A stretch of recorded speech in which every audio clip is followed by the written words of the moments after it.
I'm gonna have to, yeah. I'm gonna have to get one of these how do you say it, stative, like which holds the the iPad. You can just Oh put yeah, there, and yeah, I really yeah. gotta get that. Indeed, indeed. All right, folks.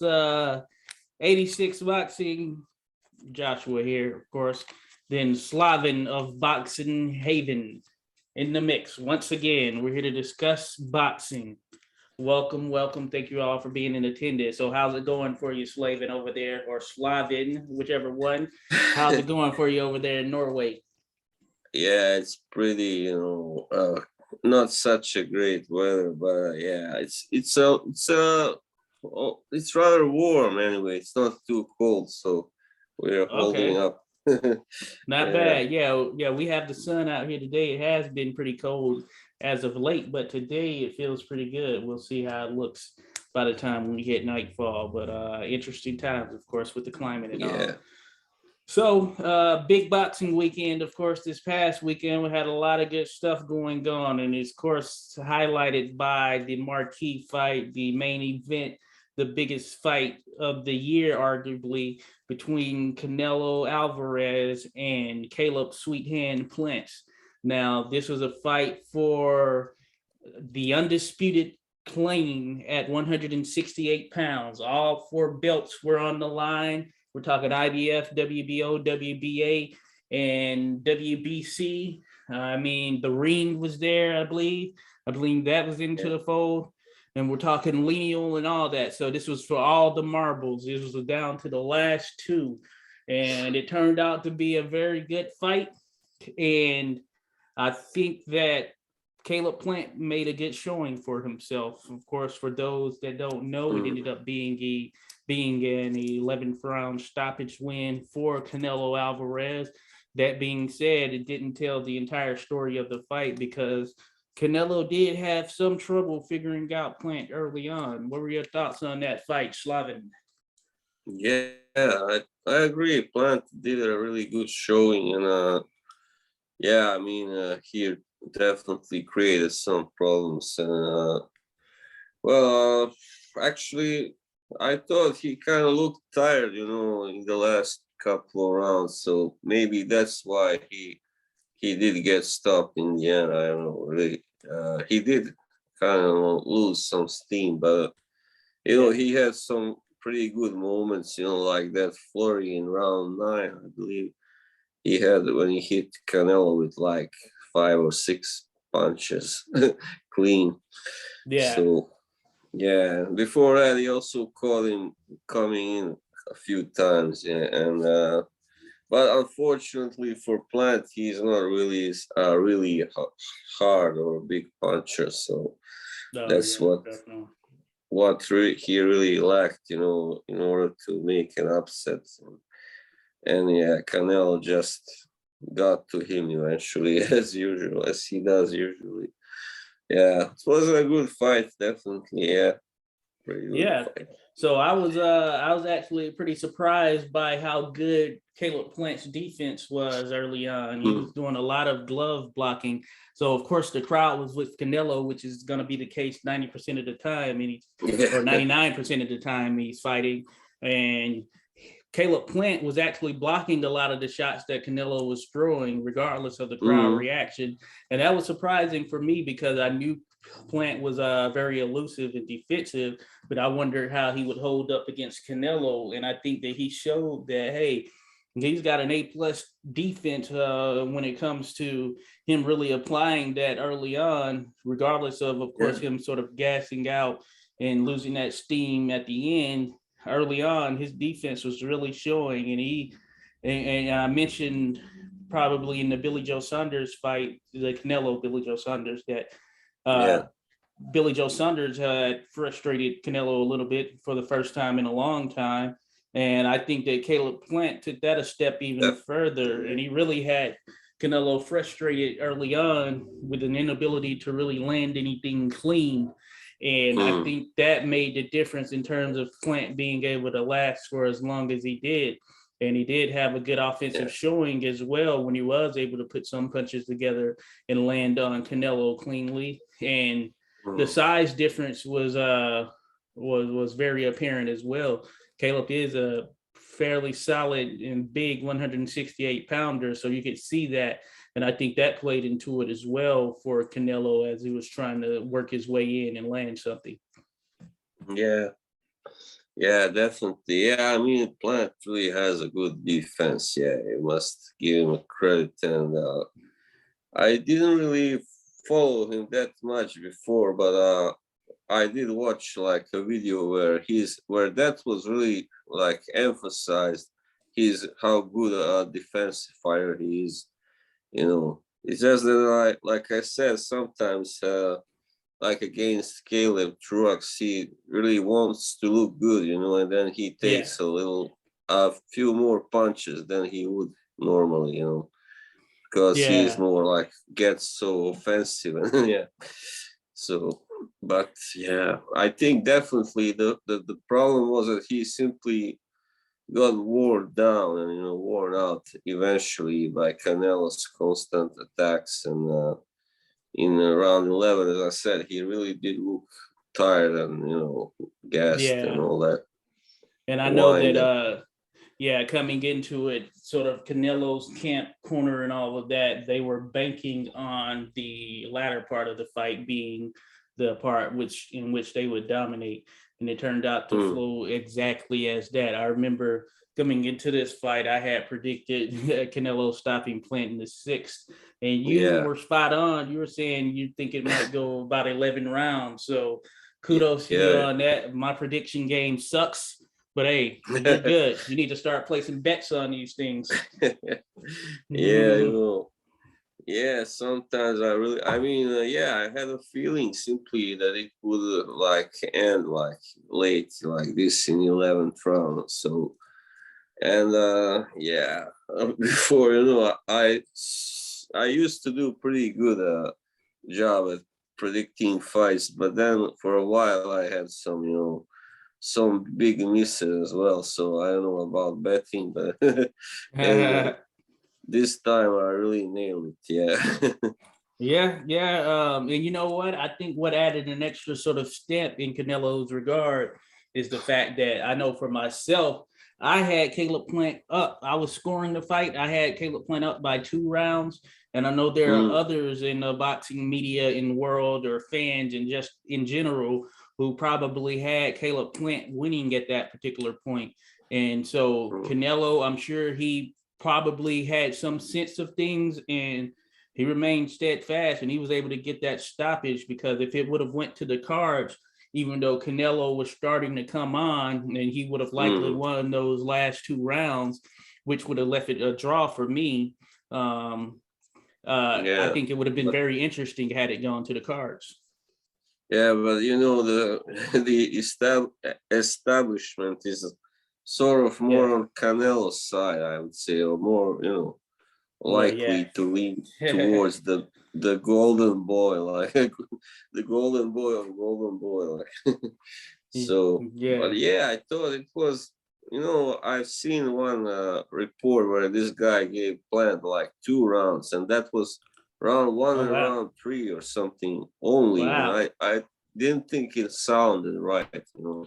So he must be establishment for sure right there. Come on, how can you only give Flint 2 rounds? He had a great showing, you know, even if you don't like the guy. I mean, he was really frustrating Canelo. That was apparent. Yeah. And many rounds were, I guess, hard to score too, because they were even, you know, pretty even. There were definitely some even ones, but I harkened back to the fact that what I was seeing from Canelo early on was he was placing his shots, but a lot of them were being blocked. They were bouncing off of Plant's gloves, and that has to be taken into account. So those weren't really clean shots or anything that he was landing there early on. Yeah. So now I think there will be some kind of theories about what happened, why Plant got so tired, and why, you know, there will be some sort of how do you say it, conspiracy theories. So definitely. Something was in the water. Yeah, or in his gloves that really slowed down Plant and Yeah. some blah blah blah. You know that Yeah. happened when Tyson Fury first stopped Deontay Wilder. We had that sort of nonsense, you know. Mhm. Oh, he had Yeah. loaded gloves. You know, he doesn't hit that hard, really. Yeah, they were But going a yeah, little too crazy with the conspiracy theories on that yeah, fight for sure. Yeah, we'll have to see how they feel about the Canelo Plant fight, but I think it was yeah, pretty apparent that Caleb was starting to wear down. He wasn't moving as shifty and quick as he was in those earlier rounds, which allowed yeah. for Canelo to continue to just come in because Canelo through it all did a good job of cutting the ring off. He just wasn't able to land anything truly clean Hmm. early on. But as Plant slowed down, his Yeah, defense, of course, your defense suffers when you start to get tired, and that's how Canelo was able to get through, you know. But yeah, exactly. And you know, he used that kind of sneaky kind of uppercut or oh whatever it yeah, was in the first yeah, to score first knockdown. So that's exactly what you do in those situations when you see a guy is tired, but you know he's got a good defense still. But you know that's the perfect way to get under his guard. And, yeah. So he all right, really know yep, he's really good finisher, Canelo. That definitely he's a really good. I mean he's trained yeah. really right when it comes to that. Yeah, I think Yeah, he's an underrated finisher, definitely, because yeah. if he has the opportunity to get someone out of there, he really presses and goes for it. He wasn't able to do so with Caleb Smith, but it wasn't for a lack of trying. Yeah, and you know with Kovalev he was actually losing, so that was very effective the way what he did there. You know, just like three punches, I believe, and that was it. Like, Yeah, that was another one that was a close one. I think that Canelo or Kovalev did look pretty decent early on, and Canelo started to come on. mm, But I think it was closer than what some may have thought there towards the end of it. And yeah, of course, Canelo, finished the show. So moving ahead, let's think about the next big things, like what is next for each of these fighters. And we'll start with Caleb yeah. Flint. He, of course, suffered this loss. This is his first loss. He's already posted something on social media saying he will be back, and he showed that he is on that level, that top in elite status. So what's next for Caleb Plant? Who would you like to see him in there with? That's a good question. Well, let me think. Well, there are definitely some good opponents for him. Hmm, who would be good? Well, I'm not gonna say that David Benavidez because that's for Canelo. I mean, he's a better Yeah, opponent for Canelo. Yeah. Well, who do we got really out there? I 160. I think that from my perspective, yeah. So we're talking PBC, and Jamal Charlo has been saying that he wants to fight Canelo or whatever. So I don't know Yeah. where his mind's at as far as if he's willing to take on anyone else or how long he's willing to wait, because Plant, mm, of course, is going to likely have a break after this. But since they're both PBC in some sense, Charlo versus Plant would be a very interesting one. Yeah. Why not? Why not? Yeah. Really? Though And timing wise, it may not necessarily work out. I don't know if Jamal Charlo, I'm gonna look, but I don't feel like he has anything lined up at the moment, which yeah. wouldn't be surprising because, as we've mentioned before, his run at 160 pounds hasn't really been too favorable. He started out hot at 154, but it's been kind of few and Well, far between competition wise there at 160. yeah. This guy. Yeah. I was wondering about Jesse Hart. He's still at 168. It seems. So No, maybe. So, I think he actually moved to 175 if I'm not mistaken. Yeah, I oh, think well, he's at 175 now, unless he's he's kind of still battling back in between. Yeah, because he's still ranked among the top at number 4 at 168 here, but maybe they have. Okay, I think it's been a couple of fights since he fought at 168, but I could see him being ranked there. I don't know if he can. I don't know if he can make it or not. He probably can. Oh, yeah. He's well put together, but I wonder if he's gonna stick with 175 for the time being. Yeah, because he lost to Joe Smith Jr.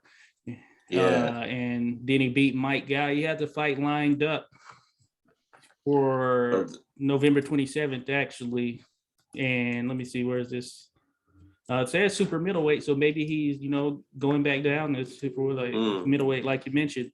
So his last 3 fights had been at 175 or somewhere in that range. I don't know if they were catch weights or whatever, but yeah. Well, Billy Joe Saunders might be also a pretty decent fight for Caleb Plant, I think. Yeah, that would be interesting.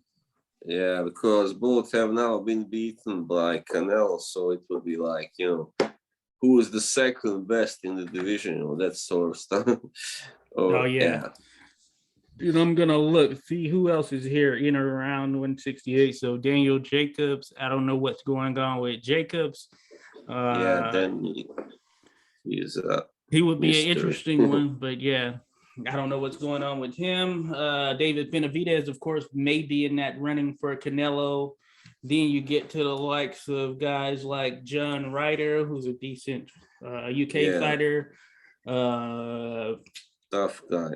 Fedor Chutinov. I don't know if he'll be someone that they'll kind of get in the mix there. Of course, Rosado and Chilam. Well, yeah, another guy that's out there, of course, who won on the same card was Anthony Durrell. So maybe he's a player in the mix in some fashion. I was gonna mention, but he said he's only interested in fighting Canelo. If he can't get that, he said he will retire. That's what I watched today. That's what Anthony said? Yeah, but maybe he will change his mind. Who knows? Yeah, I was actually on Twitter and someone mentioned, I think it was, what's her name? Franchon Cruz. How about she asked who should Canelo fight next? And she threw out Anthony Durrell. And I was like, I'm not against it necessarily. He lost to Benavidez, but that being said, he has been a very active fighter and trying to really put on good fights. And I like that stoppage when he just got. That was a perfectly placed uppercut over Marcos Hernandez. So why not give Anthony Durrell that shot? Yeah, why not? That would be a good farewell for him. Last big payday. So he's 37 now, Yeah, but he's also interesting. he's also a tall guy, like 6'2" or something. He's pretty good boxer also, technically and all that. So I think he could at least give Canelo, also a rather good fight if he really showed up at his best. Yeah, why not? Canelo took on Avni Yildirim, so why not take on Durrell, who was a better fighter than Yildirim? Yeah, he would definitely put up a better showing, I'd imagine. Yeah, I could see Durrell really at least for some 6, 7, 8 rounds, he could give Canelo a really, really good challenge. Yeah, but I agree. We also have another guy, Zach Parker. He's like the new exciting, knockout artist, let's say, or something like that. UK guy. Yeah. Yeah, so I don't know if I've seen him, but I see that he beat Von Alexander. That's the name I know. Stopped him in 2 rounds, actually. Yeah, so he's also been doing some calling out Canelo even actually lately. So I don't think he's gonna get that fight soon anyway, but he might want to fight Plant before, if he gets the chance, the offer. Oh yeah, definitely. And we were talking about David Lemieux. He actually fought this year in June. Actually, got a second round stoppage over David Zagara. So this was so he's been campaigning at 168 since 2019, but he's only had 3 fights. So 1 in 19, 1 in 20, and 1 this year. But his buzz isn't quite what it was, but he is a name out there, a big puncher, as we mentioned. So it'll be interesting to see if he gets lined up in there with someone. And you know what? I would actually like to see if Jamal Charlo is going to go to 168. I would like to see him going against somebody like Lemieux, see how he handles that. Yeah. I actually thought Lemieux was older, but he's only 32. I thought he was like 36, 7 or something. Yeah, that is that is pretty crazy. Yeah, you're right. Yeah. Well, I guess fighting for a minute. He did start pretty young, because I remember him like in 2011, he was like starting out really like for real. Yeah, I remember watching when he lost to Marco Antonio Rubio. I think that was ESPN. Yeah, what a shock. Like Friday night fights. Yeah, it was. So yeah, he lost to Marco Antonio Rubio. Yeah. So and then he's right a good after name. that, he lost to that guy, Joaquim Alcine. But that was on points, yeah. So, yeah, he definitely had to have a few lessons before he started winning bigger fights. Yeah. Yeah, and he racked up a number of good or big wins, decent wins after that. They were good wins. He beat Fernando Guerrero, Gabriel Rosado, Hassam and Dunn. So he fought all those guys in and around. Glenn Tapia. Curtis Stevens. He actually has a very good resume. He lost, of course, to Billy Joe in Triple G, but that aside, he has a very good resume. Yeah, I mean, he's a serious puncher, no doubt. I mean, he's got really some serious power. That's no joke, definitely. So he's, as I told you earlier, if he had been a more of a technical boxer, also technically capable, he would really have been a major star, like Triple G in that kind of, mold. Yeah, definitely. And Triple G, he was able to maximize his abilities, to the highest degree, being one of those sort of knockout artists and his way of going about it. So you make a good point there. Yeah, but it's hard to be both a great puncher and a really good boxer, a clever guy. That's really rare, like very, very rare. Yeah, most certainly. So that makes for some interesting stuff then.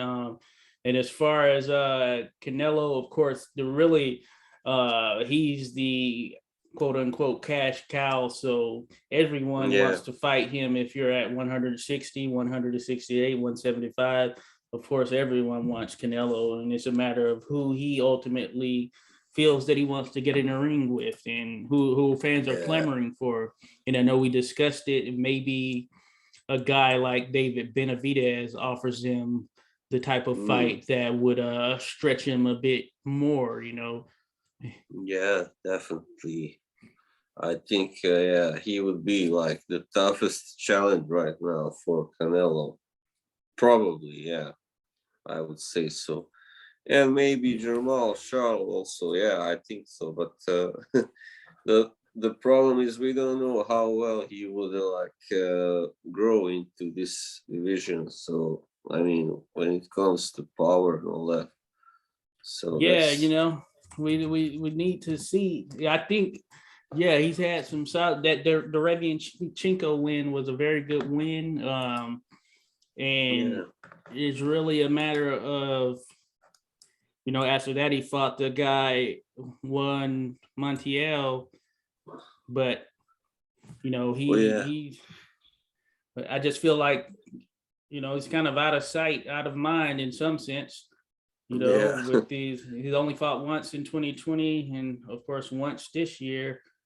And he's like resting on his laurels too much. He's been in some social media beefs, but that's yeah. about it. He was talking. I wanted to see him and David Benavidez since they were talking back and forth, but Oh, that, of course, is not yeah. happening. So No, I definitely. want to see more from Jamal Charlo, unlike Jamal, because I feel like Jamal Charlo, he has actually fought all the top guys at 154, you Yeah, know.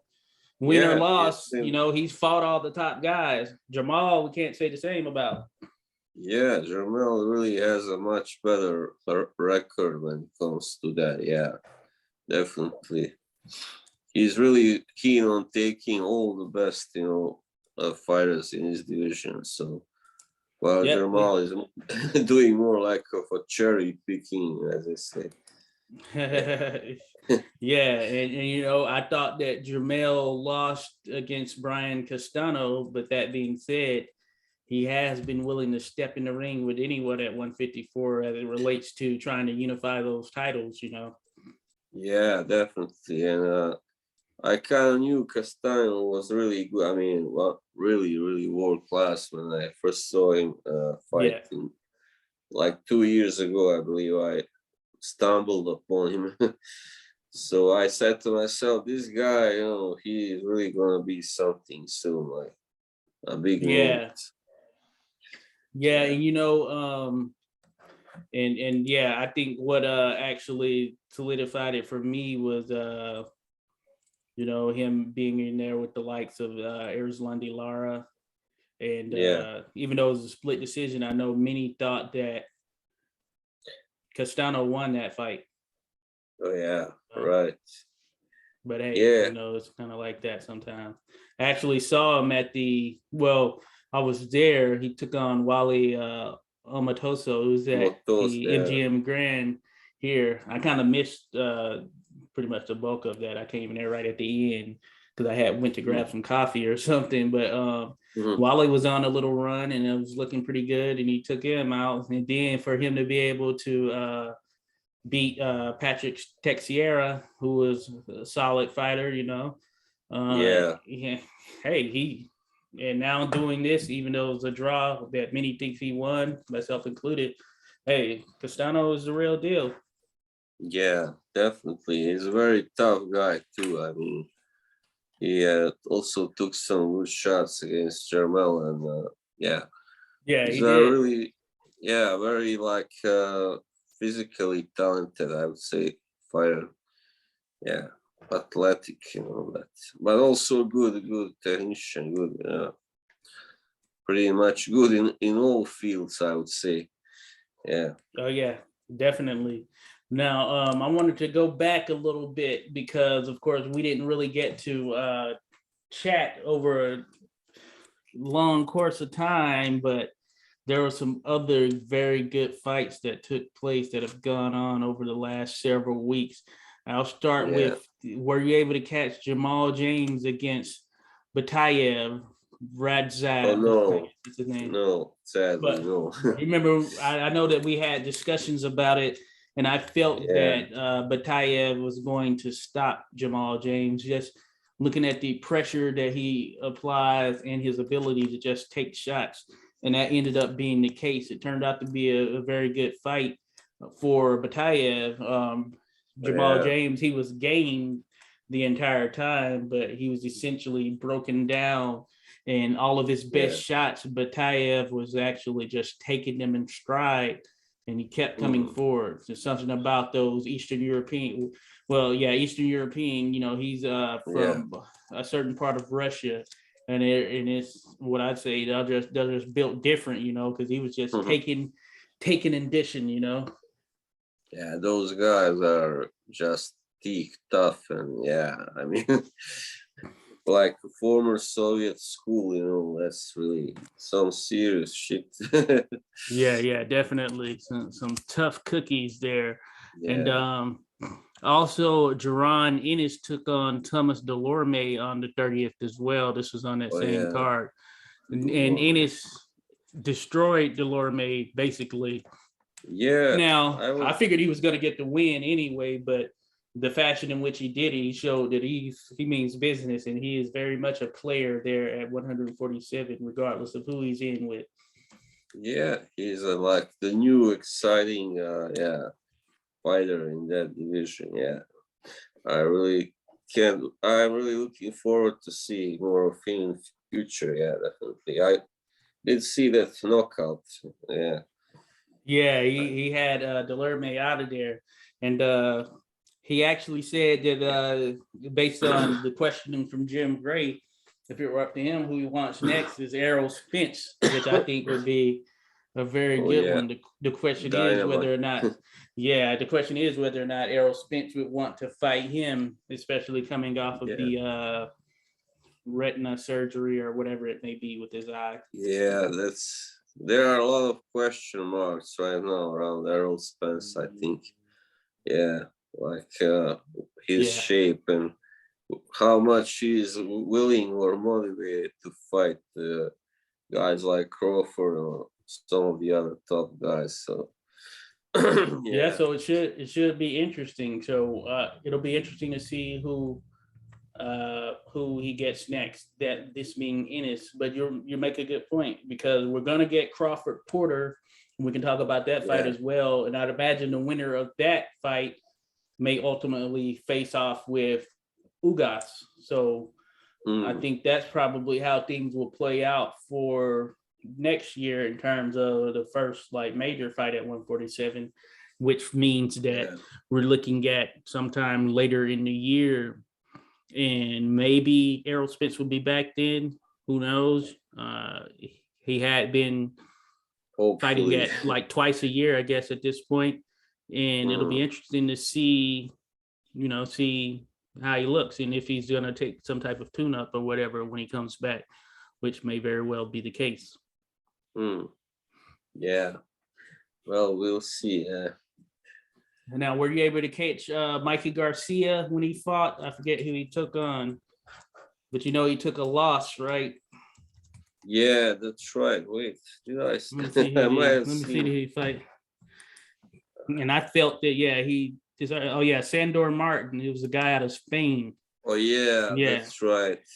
No, and and I think no, I don't think I saw that because that was not shown on the zone. I think because I have the zone and they don't show all that. Unfortunately, that was in Spain, right? Or no, was it or it in? took place over here. Sandor's Oh from yeah, Spain, so unheralded that's in many regards, but hey, he thoroughly outboxed Mikey Garcia. One of the judges who was under the table had it 95-95, which is blasphemous because Mikey Garcia was outboxed the entire night. And the two other judges had it yeah, 97-93. I could have seen it being 98-92. It was that much of a outboxing that Sandor was yeah. able to apply. And Was a and really big shock to me when I read about it. Yeah, wow, it was and so honest. and the thing that I've mentioned, I think I was mentioning this with Brick, is Mikey Garcia, as of late at least, he's been playing the game of kind of tiptoeing in boxing here, tiptoeing out there, and just kind of trying to choose the fights that he wants without seemingly having that full-fledged commitment, especially since he's made his comeback from that long period in which he was out. And I know some promotional issues were tied to that as well. But I think a part of the problem is this tiptoeing and him not being fully committed is what left him vulnerable to losing to Sandor Martin, who was able to outbox him. And I don't even know if Mikey Garcia, from what I've seen, really truly belongs at 147 pounds. Yeah, But I think that's it's right. more so that may just be where he's comfortable with in terms of whatever weight cut he has to do or lack thereof right now with the way that he's operating in the sport. Yeah, I don't think he really belongs at 147. That was a mistake, letting him fight there, and especially for more than one fight. So I think he's more at home at 140. Yeah, definitely. Yeah. He, he is not just, there are guys out there at 147 who are much bigger than him, also. So Mm-hmm. much And San, taller, no?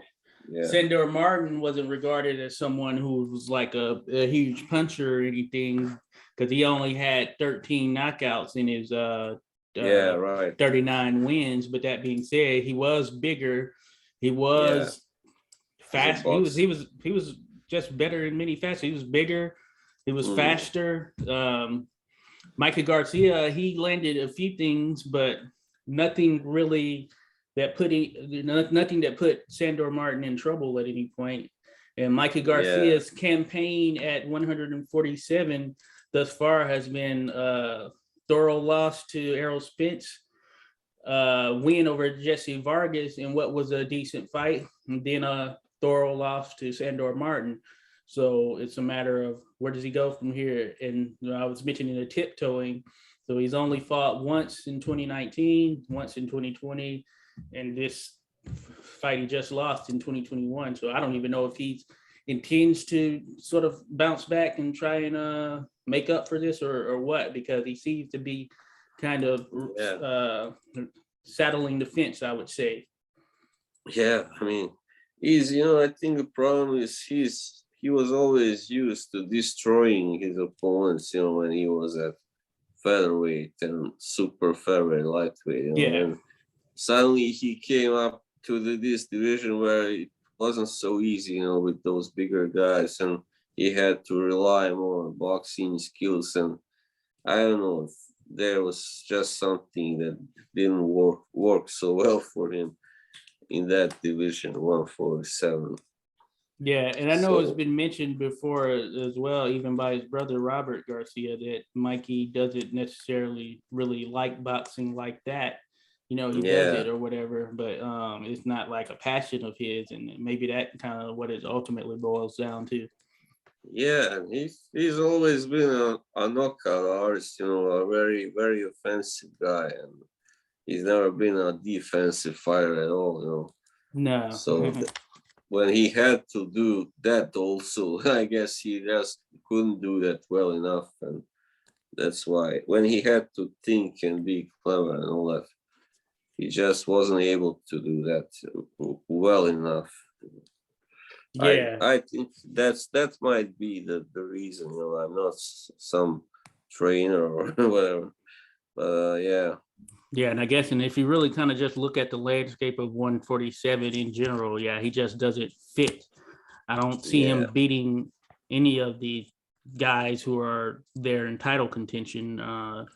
Even the likes of like a Jaron Ennis, who is considered an up and coming.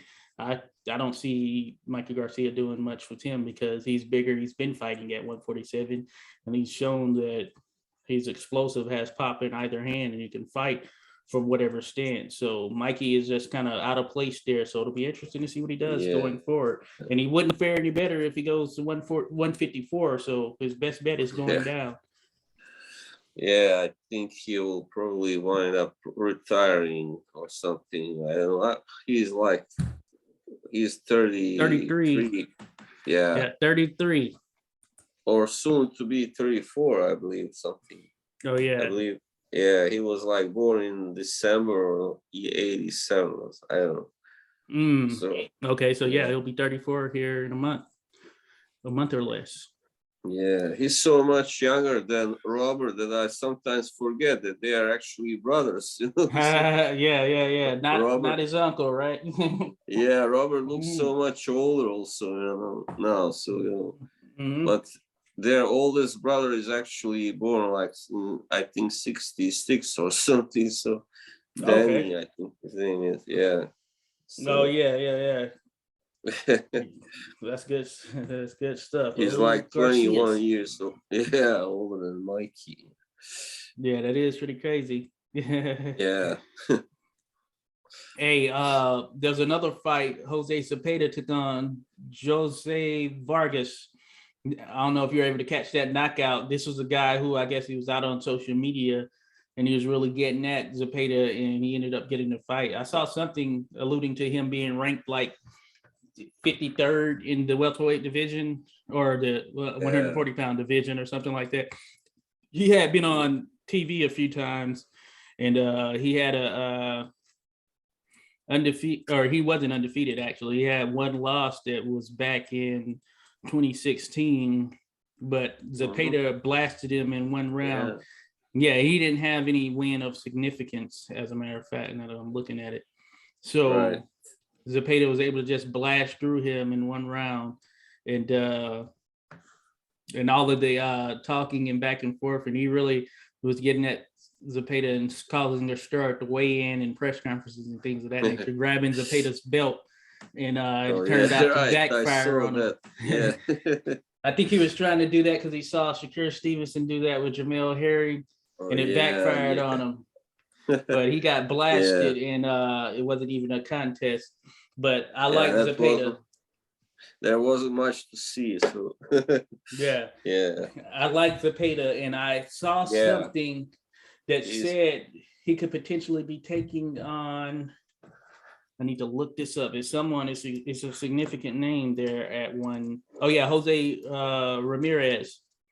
Oh yeah, that's a good fight. And they fought before, and I thought it was a great fight. And that's what really put me on to Jose Zepeda. It made me think that, hey, you know what, he's an elite level fighter.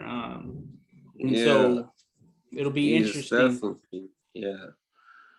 Definitely is, and he's a puncher also. So very exciting, But I believe he wants Josh Taylor as well, which is that's an interesting one there in terms of Josh Taylor and what's happening with him, because I haven't really heard much as of late, but he is another one. Oh, actually, he has a fight lined up. Let me see who he's taking on. Oh yeah, Jack Catterall. Whether that's supposed to happen previously, or maybe I'm mistaken. But it's slated for February of next year, so I guess that's pretty much a wrap. Yeah, I think it was supposed to happen in December or something. First. I feel like it was supposed to happen. But actually, this should be a pretty good fight. Yeah, because Carroll is 26-0, and he's pretty highly rated. And I've seen a couple of his fights. He's a very good boxer. He's very good technically, and I think that he should match up well for Zepeda. Or he should, he's not a puncher, but he should match up well with Taylor. Yeah, he's not a big puncher, but he's definitely a good boxer, and I guess a tough guy too. And that will be a good good win for Taylor, because I do expect him to win it. Yes, without a doubt. And I actually favor Josh Taylor to win as well, because I just think Josh Taylor is one of the most battle-tested fighters in the sport today in terms of him getting to his title. He really went about it the hard way, you know. Some guys don't have to go through all the top guys in the division, but he literally has fought all the names at 140 pounds that you could expect anyone to fight, you know. Yeah, and he really started fighting the best guys early. He was 9, 10-0 something when he had, or I don't know, something like that, when he had his first really, important fight. So I think I actually think that his what the heck? I have some sound here in my headphones, but I actually think his run at Undisputed for 140 pounds was I favor it a little bit more than I do Crawford's, actually. I think he's just amazing. He's just amazing, and I kind of expected him to lose to Regis Prograde, but that was really an amazing performance. Really, I could have never have expected that sort of performance. I think many did. Many favored Regis in that fight. I think I even favored Regis slightly. I gave him a slight edge, but I was kind of back and forth coming into it because I knew what Josh Taylor could do. But I think when it came down to it, and if I would have put my money where my mouth was, I would have gave that slight edge to Regis, and I would have lost, of course, because Josh Taylor showed his mettle, and he is definitely one of the top fighters out there, pound for pound, unquestioned. So So yeah, I like I, this. I'm interested in seeing him back in there. yeah, I mean, I just the way he moves, he's got really good movement, I think, and he's just able to adapt very well to his Yeah, opponent's, I game, agree. and yeah, I agree. and he doesn't really waste his punches either usually. So yeah, Yeah, he has a great mix of everything. He's just yeah, super the way sound he and beat, and yeah, the way he beat Ramirez, that was really yeah, wow. and I favorite Ramirez in that fight, and Yeah, he hey, was impressive Taylor won before that. that. Yeah, so yeah, he Taylor stopped won that. like he stopped Maurice Hooker Ramirez before that. So Oh yeah, yeah, uh, and that was a good fight. That was definitely a good fight there. yep, So yeah, so that's another good one. And I see Jose Carlos Ramirez is lined up for. Okay, so yeah, Jose Pedraza. That's who Ramirez is going to be fighting next. yeah, He's going to be fighting Pedraza. Jose Yeah. Pedraza. I had said Zapata earlier when I was saying I saw Zapata's name, but Oh yeah, it's actually Jose yeah. Pedraza that I is going to kind of be taking also on I Ramirez. kind of also tend to mix them up, those Yeah, two. yeah. Yeah, but this should actually be a pretty interesting fight. I think Pedraza is a very good fighter, very crafty, and I think that this will be a good test Yeah, for both of them. Actually, certainly for Ramirez in coming back, see how he handles someone like Pedraza, who isn't going to necessarily be there to be hit in the fashion that he may like, but we'll see what he can do with Pedraza in all actuality. yeah, And I like this fight. I think it's a pretty fairly even matchup, a slight edge to Ramirez. I think I do rate Pedraza highly. I think that that's the best win on Devontae Tank Davis's resume, that Jose Pedraza win. And I think it has mm, shown over time why that is the case, because he bounced back from that and put on some pretty good performances. Even in his losses, yeah. they have been good performances. And Pedraza went the distance against Lomachenko, and he also had some good moments in that fight, if I remember correctly. Mhm. So he's definitely a kind of classy fighter. Yeah, Yeah, it was that fight that had people thinking that Loma had lost a step, yeah. That's like each time he doesn't shine, it's like, oh Yeah. no, Oma is kind of going down. That's how it goes. But that Same. Nakatani win, I feel, showed that Lomachenko is still a force to be reckoned with. Yeah, of course, of course. The way he And dismantled him, and it wasn't even yeah, close. I just think that Teofimo fight came at the wrong time for Lomachenko, and there was that talk of shoulder injury. I believe Hmm. he didn't really fight at his best level, but of course, Teofimo is very good. I know he Of got course, surgery immediately after the fight, for what it's yeah. worth, I guess. So he was taking on a young lion, and he wasn't really at his best, at his Yeah. peak physical condition, and he still managed to win. Like I think I had it a draw actually. So You know what? I had it I had given a slight edge. I need to see it again, but I had edged yeah, it for Lomachenko, I believe. Of course, yeah. I scoring is remember you told subjective. me. Yeah, Yeah, scoring is subjective, but I had edged it for him. But I need to look at it again and see how it yeah. feels and how I look this time around, going No, and scoring the I fight. couldn't do more than 6 rounds, that's for sure. But he still, I didn't think he either deserved to lose, and especially that's why those scorecards were that was kind of Yeah, rather, yeah, that continues ridiculous. to crop up. The fact that judging continues to be horrible in boxing, and it's Yeah, because they oftentimes recycle some of these judges that have horrible scores in fights, but they still use them, and yeah, it's unfortunate.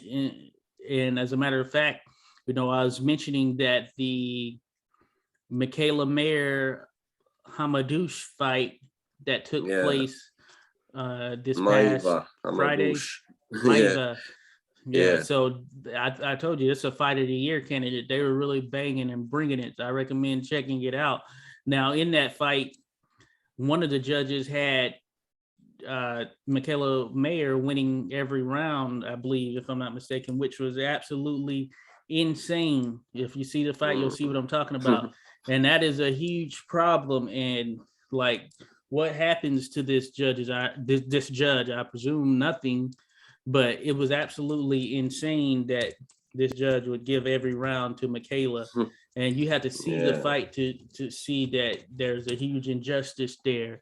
And I don't know what well, I do know what part of the answer is to kind of trying to fix this, but of course it's my opinion. But I think that they should no longer just utilize those that are tied to the athletic commissions in that state, and they should allow for judging and those judges that are assigned to be from anywhere. So even if you're fighting in Vegas and you know that there's a judge in New York, or a judge in DC, or a referee or official in DC who is worthy of being able to score this in a proper fashion, you should bring them in instead of going to the same ones from the commission there if they are providing these bad cards. So that's my opinion on it.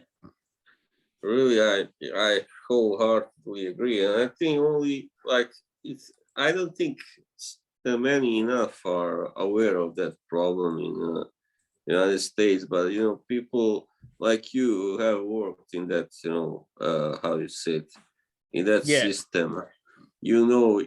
People like you can see it, of course, but when you talk to some like a regular fans like of boxing, they say, "Oh no, it's not that bad." Germany, they always bring up Germany. Just look how it is over there. But it shouldn't as I be said, that I way. think actually Germany has improved lately in that way, because they did used to have really terrible judging, but like in this like maybe 10 years ago they started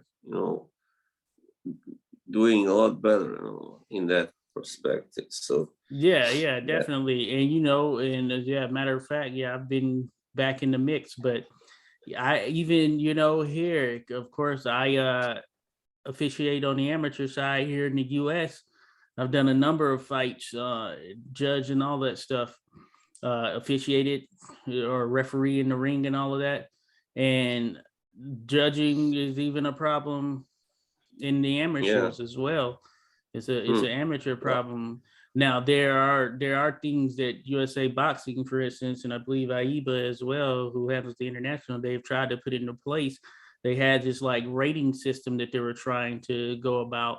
They're utilizing that for kind of showing and seeing which officials were judging, proper by comparison to their peers. It's cool and all, but I guess, it could be flawed in some sense, but it's really based on how you score by comparison to how the other officials who were scoring at that same time in that fight score. So for instance, if you score around, say if there are 5 officials or 5 judges and 4 of the judges score round 2 for the blue corner and you score it for the red corner, then that's going to reflect negatively upon you. Which in most cases probably should. So it's kind of like one of those type of rating structures. But I will say that that's where it starts, sort of on that amateur side, and there are certainly problems there, but it's improved. But really, we need some additional individuals or some fresh perspectives there on the pro side as well, in terms of getting there. And sometimes I would say some of these individuals aren't in these positions based on merit, or aren't getting these fights based on merit. It's more so based on relationships, and that's gonna always be the case, I guess you can say, in the sport. Yeah, I know. Yeah, definitely. Yeah, there have been some kind of how to say it, controversies before that I don't remember exactly what, but there was one fight which I know that was between an American fighter who was promoted by Dan Goosen, and there was one, Okay. I don't know, maybe Mexican or something, I don't know, or maybe even from South America, and there there was some sort of controversy. They're really serious, but it just got, like swept under the carpet because Dan Goosen was the promoter of that guy who won. I believe he shouldn't have won, or he may have made some sort of foul that was ignored. There was always some sort of stuff going on before also, but now Yeah. it's more about the judging, very, very corrupt judging. Yeah. Yeah, and So in boxing in itself, I've realized from an inside view, it's very incestuous in some sense, and I think that plays into it as well. Adelaide Bird isn't regarded as a very good judge, but her husband is regarded as a top tier referee, yeah, and therefore she tends to get a lot of these fights, even though her judging hasn't warranted such. And she's had a yeah, lot of controversial cards. I think that's the incestuous nature of it, especially when it comes to Las Vegas, which oftentimes is the spot where you're going to have the biggest and brightest lights. yeah. And that's also part of the problem. Yeah, Las Yeah. Vegas, you got a lot of stuff that is going on that is really shady stuff. Yeah, Yeah. and not Throwing so in that much. bet element and everything and being Yeah, tied to casinos and things of that nature, and it can't help but make fans or yeah, people in general question things. yeah. That's the problem because boxing is so often connected to that kind of world, casinos and betting, and there is always gonna be some sort of cheating and shady stuff going on. So yeah, There's a reason that Floyd made his home Las Vegas while he was yeah, active, right? yeah, that's right. And so who's going to deny anything that is going to bring in the type of funding one of his fights is going to bring in? That's why you can get sanctioned to fight a Conor McGregor, for instance, in a boxing match. Yeah, Yet Jaime Munguia can't get sanctioned to take on Triple G, if you know what I yeah, mean. that's really So so unfair. questionable Yeah, things right there. Questionable things. Who yeah, knows? Jaime Munguia might have been right there, perfect timing to take Triple G out. We'll never know because it was denied. yeah. He is if anybody can do it, it's him. I think definitely. Yeah, Yeah, boxing is crazy. Jaime Munguia was yeah. denied, yet Evander Holyfield was somehow granted a license in Florida. Oh yeah, oof, that was That's really boxing for you, terrible. man. Boxing for Yeah, you. Of course, we're preaching to the choir and us talking to ourselves, right? and then you have a guy who in 1994 had a serious heart condition. That's Holyfield, and this is 2021. Yeah, and And he he's was, what 10 plus years removed from actually being in the ring or something like that. yeah. And he was So already, past it when he actually left the ring. That's just insane. yeah, that's really terrible judgment, of course, to let him fight. And it's like if somebody had let Big Daddy Bull also now go and Yeah, I'm fight glad they like, canceled that. yeah, if Yeah. somebody had let him fight like some guy who was, among the top 20 heavyweights or something ranked Yeah. there, he would have been, of course, murdered, Yeah. slaughtered. And he's in no position to be taking any additional shots in all actuality. So it's so Yeah. insane. But hey, another day, another boxing talk. Yeah. Slaven. So, but yeah, I guess we have to bring this thing to an end. It's been a good discussion, of course, and we're going to keep this Yeah. thing going Sure. here at some point. So I'll be in touch for sure. But I do appreciate you hopping on. And hey, until the next Yeah. big round of fights happen, we'll be staying tuned. Yeah. Anytime. All right. Joshua City here, 86 Boxing, Slaven from Boxing Haven. Everybody go follow Boxing Haven. Go check it out. Facebook, all that good stuff. So, all right. Have a good one, Slaven. Yeah, you too. See you. Right. Bye.